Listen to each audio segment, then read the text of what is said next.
sounds really similar to split middle or us running the corner. The motion doesn't change. I'm really big on technique where you don't have to change the motion.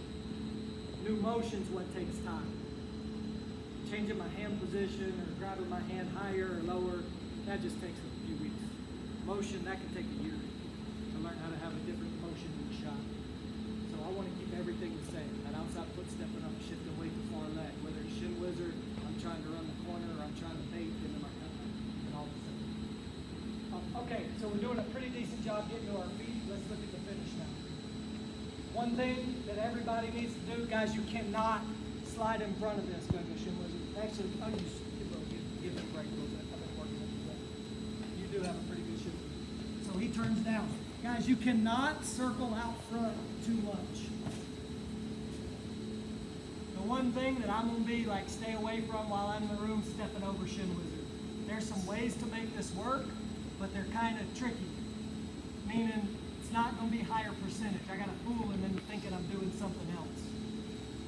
I'm giving you guys the highest percentage stuff, what you need to be working on the most. Not to say the only thing, but the most.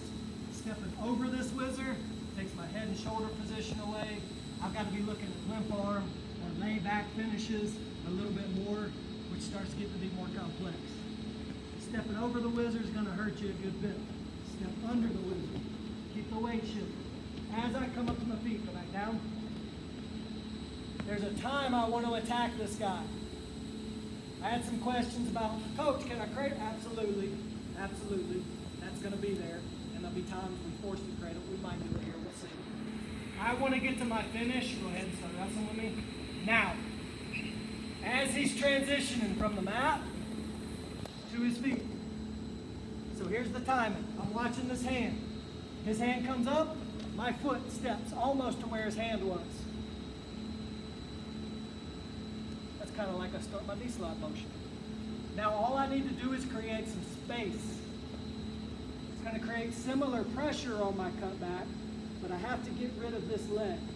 So you see how I've got the leg shelf? I'm going to start to circle into him with my head and step back. When I create that space, I'm going to think about hiking a football. The tighter his whizzer is, the better this will work. The whizzer is what we're beating. So partner, if you take your whizzer out, this won't work as well.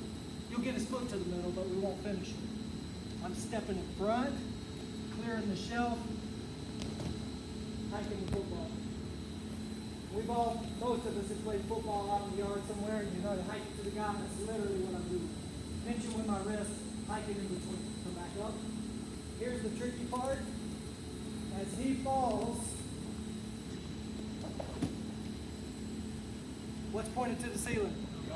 My elbow. I pull my elbow out of his whizzer. He falls. I'm still standing up. Then I can cover and get my score. But as this guy falls, I have to practice the limp arm motion. That's the difficult part. The direction change will take you a few reps. That gets pretty easy. You have to mess around with your shoulder pressure on his leg, but it gets pretty easy. I shoot. Shin wizards. Fix that angle. Shelf stand him up. This is what I'm attacking. This space. He's trying to get heavy with that shin wizard. Great. Use it against him. Step in front where his hand was. Clear the shelf. Where do I take my hands? Outside my body or between my legs? Think about pinching that leg again with my wrist. Between my legs. Hang on to that wizard. He'll be hanging on. Hey. I got to limp out as he falls. You'll see me pinch with my legs a lot because I like to adjust the back above the knee. That's kind of something I like to do. You can keep it up here too. If he comes back up, trip it back. There might be some wrestle with it, or you can score when he falls. Any questions? Here's the concept of what we're trying to do. Control the foot, pressure down, circle. That's what we're trying to do.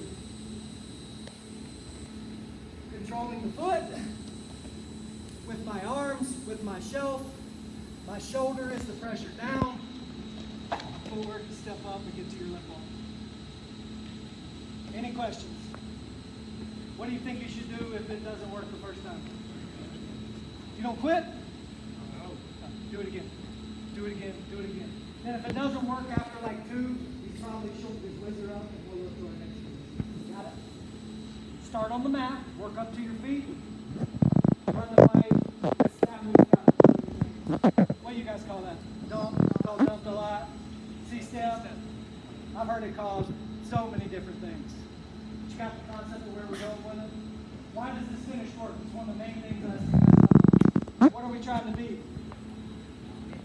His whizzer. That's the reason this works. The pressure he has forward, I use it against him to dump him back. Take your whizzer out. His whizzer's out. You see I can't move him as much? Tighten the whizzer up. See how much bigger the hop was, more likely to lose balance with our mat feet. Finish it back towards the butt like normal. He loosens it up every time. I'll give you 2 more options on the finish. Let's go.